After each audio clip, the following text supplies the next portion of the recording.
Hey everybody, and welcome to day 3 of Finding Love. Today we are talking about ways to find love in your life, and we're going to talk about positives.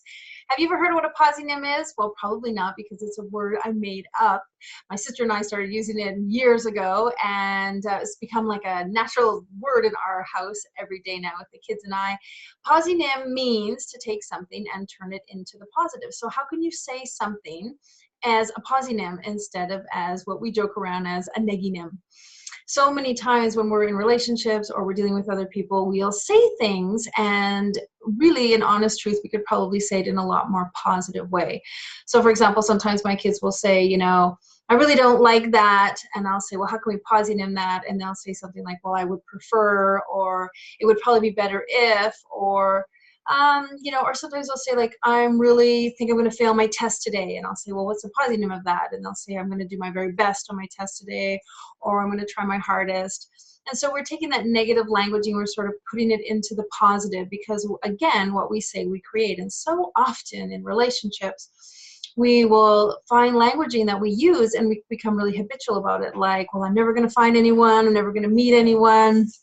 There's no great guys out there, women only want one thing, or men only want one thing, or, all these sort of languages and languaging that we use that we just become habitual about it. We sometimes don't even realize we're saying it. We just say it out of habit. We say it because we've heard it before. We say it because we've always said it. We say it because it's cliche, and then it just becomes part of our language. And so what I want to talk about is, how can you take your language and catch yourself when you say it or after you've said it, and realize, how can I turn that into a positive? How can I say it in a way that's a lot more positive, so that I put my brain into that mode of thinking that will create a positive? So if I think about myself, for a long time I wasn't in a relationship, and I would say, I don't have time for a relationship. I don't know if I want to meet anyone. I'm not sure if, there's a person out there for me, or I'm just not into relationships right now. I just don't have time for relationships. I mean, that was really a common statement of mine. I don't have any time for a relationship. I don't understand men. I don't get men.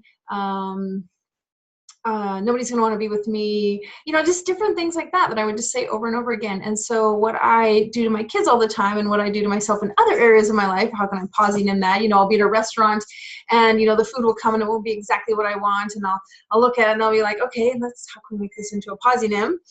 I do that with my kids. So how can I do that in my relationships? And so there's probably a lot of things that you say very unknowingly, that you're sending out that message to the universe that it is a certain way to you in a negative way, and how can you make that into a positive? So I'd like for you to write down in your journal or on your piece of paper, your workbook, what are the things that I say all the time that are probably not serving me, and probably not serving me in finding love. And if we, again, move away from relationships, let's talk about work. So I hate my job. I'm not happy at work. Oh, I just got to get this done. Oh, I just got to do this. Oh, this is just something I have to do. Or, it is what it is. It is what it is. How can we positive then? How can we, this isn't what I want to be doing right now, but soon I'll be doing what I love. Or, this isn't my favorite thing to do, but I'm going to make it fun. I'm going to make it great. How can we positive our health? I hate this food, or I hate the way I look, or, oh, I have these hips, or, I have a big nose, or people aren't gonna, nobody likes this about me, or men shouldn't be bald, or whatever the story is. How can we put it into a positive, so that we are giving our own brain the message of how to make it a positive, and by doing that, we're putting out to the universe how we want that to come back to us in a positive way.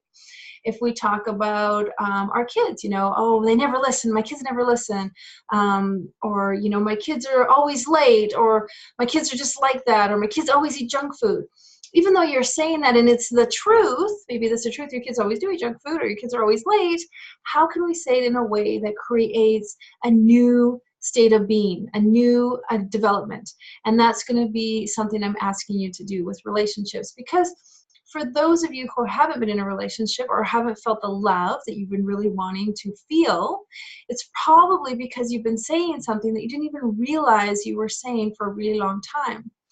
I have another great example. When I was leaving one of my relationships, in the 2 years it took me to sort of exit that relationship, I used to say, I'm so sick and tired of this. I'm so sick and tired of this. I'm just sick and tired when he does this. I'm sick and tired of that. And I'm sick and tired of this. And I'm sick and tired when that happens. I'm just sick and tired. And guess what happened? I got really sick and really tired. And in fact, I got really sick with a condition that makes you like extremely tired, like unbearably, can't even go up the stairs tired. So I kept saying, I'm sick and tired. And I became sick and tired because that was what I kept saying. I'm so sick and tired of this. And it actually became my reality. Additionally, years ago before that, I used to say, I can't stand this. I just can't stand it when that happens. I can't stand this when that. I can't stand it when he does this. I can't stand it. And for years and years and years, those of you who know me, I had debilitating back pain that would keep me flat out in bed for days at a time. So not even realizing I'm sick and tired is such a cliche. I can't stand this is such just vernacular we use all the time. By saying that over and over and over again, I actually manifested that happening in my life full out.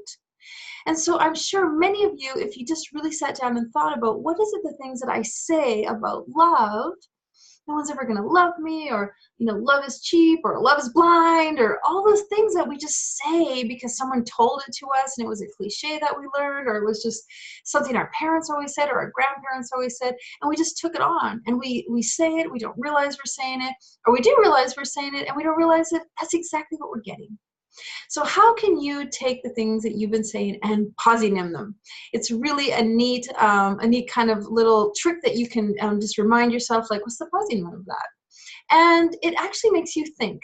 If you're going about your day and you're thinking about the things that are happening to you and you're like, you know, this isn't really where I want to be. I don't want to live like this anymore. Then I don't want to have this situation like this. Then that's a great time for you to switch it into a Possenim. So often, I think that in relationships, and I was guilty of this, I did this all the time, I would sort of get stuck in what had happened to me and what was done to me and how people had treated me in the past or how I behaved in the past. And I thought that because that happened in the past, that was sort of what was going to happen again in the future. And really, when you think about it, it's kind of crazy because really nothing stays the same. You know, clothes don't stay the same, hairstyles don't stay the same, fashion doesn't stay the same, music changes so quickly, television shows change. There's not a lot that sort of stays exactly the same. And so why would I keep thinking that, well, the relationship I used to have or the way it used to be, that's how it's still going to be? It's going to be that way again forever. It's kind of how the brain plays tricks with us. Like, we know what we know happened, and so we think that's going to happen again. And so we have to get to a place where we can take what we experienced before and use it as a lesson, and use it as information, and use it as the gift that it was given to us for. And then how do we take that information and then move forward into a new realm and a new chapter and a new door? I talked the other day with my very good friend Alex. We were talking about opening new doors, and finding love is really about opening new doors. And as soon as you open one door, you step through that door and a whole bunch of new opportunities are open for you. It's like that positive idea that behind this door is another great door. And I like to think of it as, you know, if you were in a circle and like a fun house, and there was a circle around you of doors, and you could choose any one of those doors, or you could stay in the middle and be like, well, I want to keep all these doors available to me. You're pretty much stuck with just what's there in front of you. But if you were to open one of those doors and step through, amazing what is on the other side. And that is what is really unique. And I think what happens with people when they're really ready to fall in love is they open up a new door. So a new door of a new hobby, a new adventure. They go somewhere, they meet people they've never met before. They sort of open up their circle of friends. They open new doors. They get introduced to new people, and they put a positive attitude and a positive enthusiasm on trying something new, trying something different. You know, the people who I feel get really stuck in relationships or stuck in not finding relationships, the people who keep repeating or doing what they've done before, or keep buying into, oh, you know, I did this before, or this is what's going to happen to me because this happened to me before.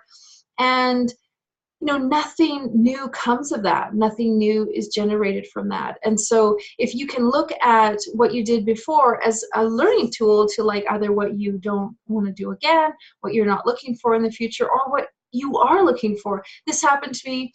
I sometimes make a joke. I say, well, that was my 7-year stint on that one. And that sort of happened to me then. That was my learning process for that. And then now I'm moving on to something totally new and totally different. Because We all evolve. Who I was, I wrote this on my Facebook page a long ago, who I was when I opened up my Facebook page and who I am now are two very different people. And I have changed so much than my Facebook bio from 10 years ago or 15 years ago. And it's really neat to see that. I wonder if Facebook's been around for 15 years. That's a good question. I do know my very first Facebook profile is not who I am today. It's not the person that I am right now. And I have evolved greatly. And so all the things that have evolved along with me need to come into my present being. So the new person that you're looking for in your life, or even your new experience of life, let's just talk about that for a minute. If you want to have that incredible experience of feeling love in your life, it's probably going to be based on a lot of new things that you haven't done before. I'm sure we all have those favorite things that we love to do, those core things about us that we're just in love with and we enjoy and we do all the time. But evolving into something new and filling yourself with a love that you haven't had before is going to definitely include new things, new hobbies, new adventures, new thinking. So that's what this 21 days is all about, is how can I think differently? How can I take the thinking that I've had up until now that's got me this, and I want something over there, and so it's time for me to start thinking differently.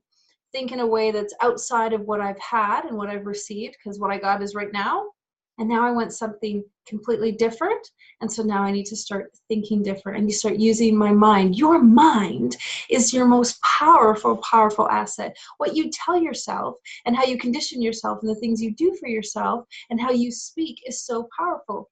I was telling my kids this just the other day, like, your words, you put your hand in front of your mouth, your words have like velocity, that you can feel your breath, you can feel the power.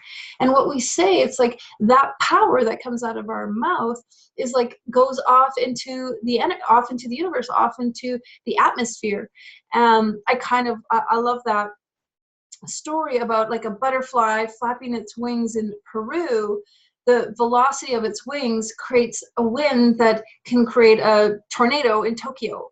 And it's through movement, it's through just the momentum of moving, that powerful thing in your voice, in your words. And so when your words are really critical or really down or repetitive or negative, in a way that they repetitive in the way that they keep saying the same thing over and over again that isn't serving you, that's just power, that's just energy, that's energy that you're giving out. And so I really want to encourage you to use a whole new set of language, like love is coming to me.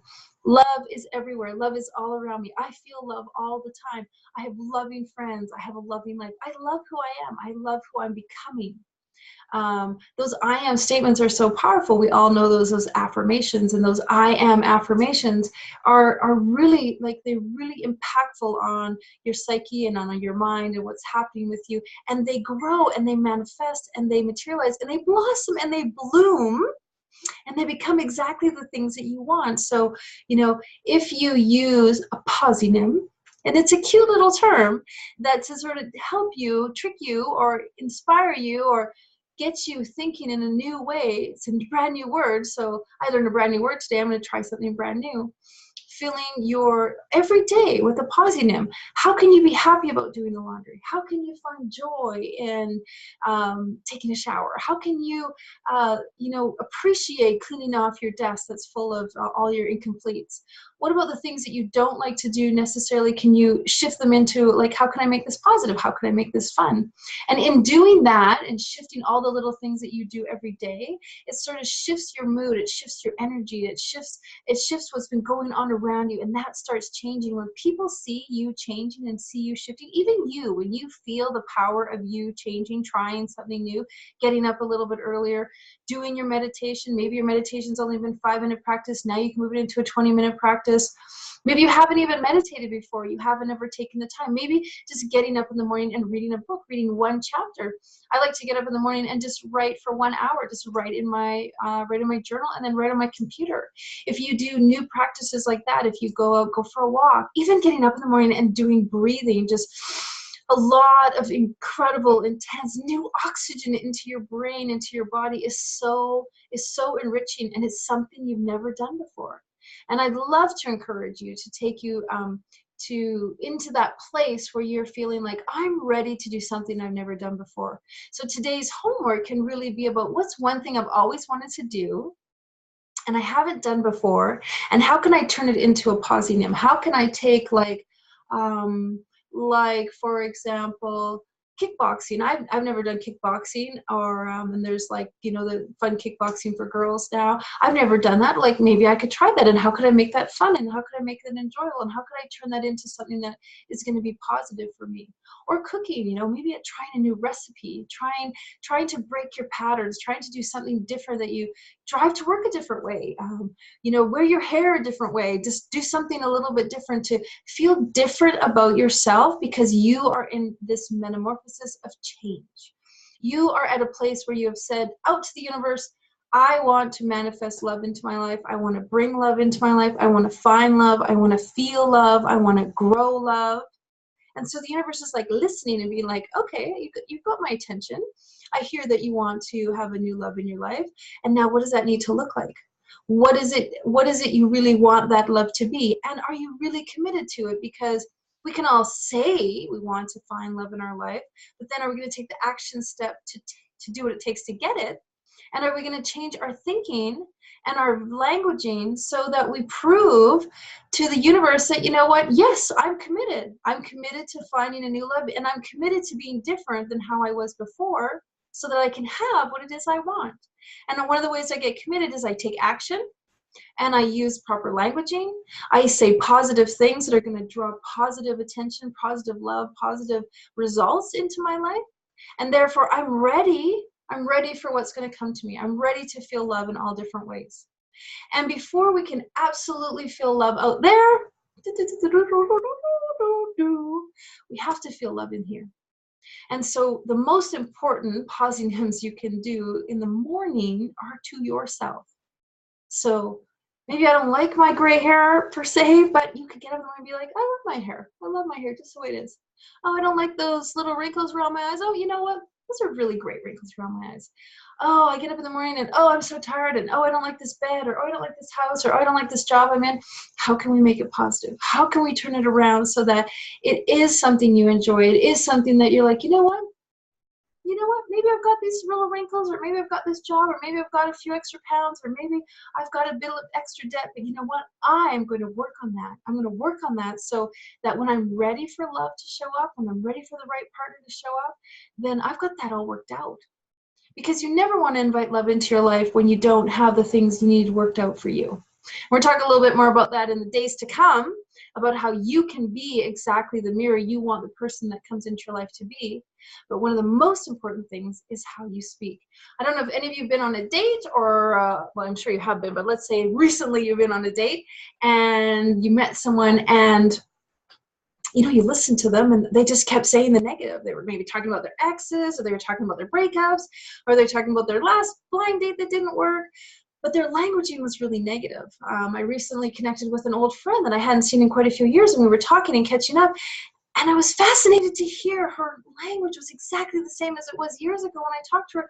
The same complaining, the same kind of negative, the same kind of bickering, the same kind of, you know, downtrodden on her family and that sort of thing. And it was fascinating to hear like how negative she still is, how her languaging is so negative. How can it serve her? Even today, I was helping some people at the junior high. And my son is graduating grade 8, and they were putting on all their grad gowns, and so many of the young boys showed up in t-shirts, and so the photographers, of course, had brought shirts and ties for the boys to wear for their grad photos with their gown and their cap.